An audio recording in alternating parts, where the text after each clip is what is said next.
नमस्कार आप सभी को। मैं सोनिया सिंह और स्वागत करती हूँ आपके अपने चैनल बीट द कंपटीशन पे। वीडियो इंपॉर्टेंट है आपके लिए।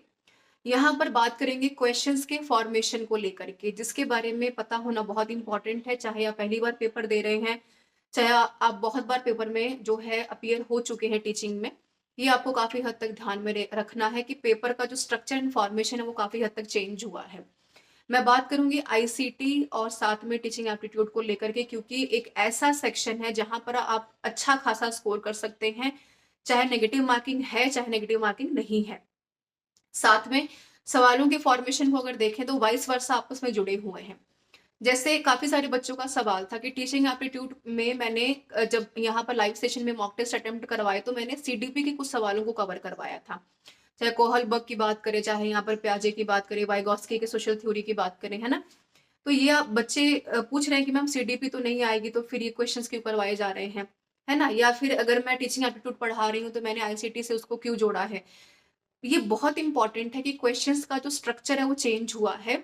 एग्जामिनर को पता है कि टीचिंग एप्टीट्यूड बच्चे सब पढ़ करके आए हैं, है ना। लेकिन इंपॉर्टेंट ये है कि कितने अच्छे तरीके से आप अपने एनालिटिकल थिंकिंग को जोड़ पा रहे हैं सवालों के साथ। कि टीचिंग का क्या काम है आईसीटी में, आईसीटी का क्या काम है टीचिंग में, दोनों मिलकर स्मार्ट एजुकेशन कैसे बनाती हैं, या स्वयं स्वयं प्रभा का क्या रोल है, कैसे जो है हर फार फ्लंग एरिया तक एजुकेशन को जो है अप्रोच करना है। तो बिहेवियरिज्म कैसे काम करता है, रीइंफोर्समेंट क्लास में क्यों इंपॉर्टेंट है। तो आपसे ये नहीं पूछेगा कि रीइंफोर्समेंट की थ्योरी किसने दी है। आपसे ये नहीं पूछेगा कि जोन जो है जेडपीडी जोन प्रॉक्सिमल डेवलपमेंट किसकी थ्योरी है ना। लेकिन आपको ये पता होना चाहिए कि जेडपीडी की थ्योरी कहाँ काम करती है, सोशल डेवलपमेंट की थ्योरी में वाइगॉस्की क्लासरूम के माध्यम से क्या कहना चाहते हैं, या फिर प्रैग्मैटिज्म क्लासरूम में कितना ज्यादा सफल हो सकता है या नहीं हो सकता, इसके बारे में एक डिटेल्ड एनालिसिस आपके दिमाग में चीजें होनी चाहिए, तभी आप क्विक बेसिस पे सवालों को सॉल्व कर पाएंगे, है ना। क्योंकि आपको ध्यान में रखना है कि हम जो है 21st सेंचुरी में आज के 2023 में केवीएस में भी अगर आप देखेंगे तो सवालों को आईसीटी से जोड़ करके, या यूजीसी नेट के भी जो पेपर हुए हैं उसमें भी आईसीटी से टीचिंग को आईसीटी से जोड़ करके पूछा गया सवाल। तो आपको ये पता होना चाहिए कि लर्नर सेंटर्ड क्लासरूम में आईसीटी की क्या नीड है, इंक्लूसिव ग्रोथ कैसे आईसीटी को और इम्पैक्टफुल बनाती है, या आईसीटी के माध्यम से कैसे आप टीचर्स को भी और यहाँ पर लर्नर्स को भी मैक्सिमाइज तरीके से ट्रेंड कर सकते हैं। तो दोनों के क्वेश्चन का जो एक आपस में कोरिलेशन है, जब तक वो आपको पता नहीं होगा वो काफी हद तक मुश्किल हो पाएगा सवालों को आपको सुलझा पाना।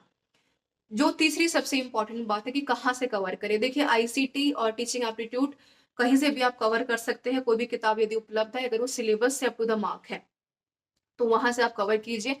साथ में जो बहुत इंपॉर्टेंट है, प्रीवियस ईयर पेपर को देखना मत भूलिएगा, वरना बहुत नुकसान में रहेंगे, चाहे वो एनवीएस है, केवीएस है, DSSS भी है। मैंने टेलीग्राम के ऊपर ये सारी पीडीएफ शेयर भी कर दी हैं। और साथ में मैंने अपने क्रेडिबिलिटी के ऊपर, जो कि वीडियो प्रमोशनल नहीं है, केवीएस मदान की किताब आपके साथ शेयर की है, सॉफ्ट कॉपी जो मिल जाएगी आपको टेलीग्राम के फाइल सेक्शन में। वहां पर अगर मैं आईसीटी और टीचिंग एप्टीट्यूड दोनों को कंपाइल कर दूं तो कुल मिलाकर के 100 के आसपास पन्नों में पूरा समेटा हुआ है।